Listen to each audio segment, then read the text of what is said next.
আমি এই জন্য অনুরোধ করছি, তোমরা ছেলেরা, বাবা, প্রিয় বন্ধু, প্রিয় সন্তান, তুমি তোমার ব্যাপারে ভাইবো, নিজেকে নিয়ে ভাববে। তোমার বন্ধু তোমারে নিয়ে ভাববে না, সে তোমার সাথে তামসা করবে।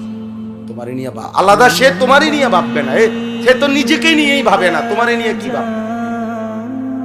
সে তো চেষ্টাই করবে তোমারে নাচ গান, অসৎ ছবি, এই তাফালিং, এই লাভ ফাল দিয়ে। এখন আমি এক সিএনজি পাম্পে গ্যাস নিবার জন্য দাঁড়াইছে আমার গাড়ি, 5-6টা ছেলে আসছে মোটরসাইকেল নিয়ে, মনে তেল নিব। বিশ্বাস করেন, এখানে না, আমাদের কুমিল্লা পোদ্দার বাজারের কাছে। আজীব লাগলো আমার কাছে, তাকাইয়ে রইলাম ফোলাফান্ডি। মানে আইসা পড়ছে ফিলিং স্টেশনে, তেল লইব তো তোরা দাঁড়াইবি না।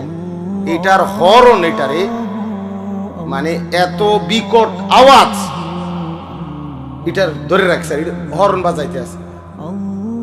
এটা একটা পাগল, মানে তার যদি ছিঁড়ে যায়, এগুলা নাকি কি খুলে ফেলে। কি কইলো আমারে একজনে বুঝাইলো, মানে হরনটা এত বিকট কেন, বললো যে কি যেন এটার ভিতরে থেকে খুলে ফেললে এটার আওয়াজটা আরো বাইরে যায় আর কি। এই তাহলে এইটা, এই যে মাতাল, তুই এটা করলিটা কি বাবা? এটার কি অর্থ আছে যে তুই এত জোরে এখানে হরন দিবার কি আছে? তুই তো দাঁড়াইছ, তুই তেল নিবা, তো তুমি এটার হরন, মানে এটা হের কাছে ভালো লাগতেছে। হাসের এক থাপ্পড় মারে, ঠ্যাং দিয়ে দেখলাম লাত্তি মারে। বিশ্বাস করে, মানে আমার কাছে মনে হচ্ছে এটা চিড়িয়াখানার জানোয়ার, চিড়িয়াখানার জানোয়ার ছাড়া আর কিচ্ছু নাই। কি রে বেটা, তোরা মানুষের বাচ্চা হইলে এমন করস কা?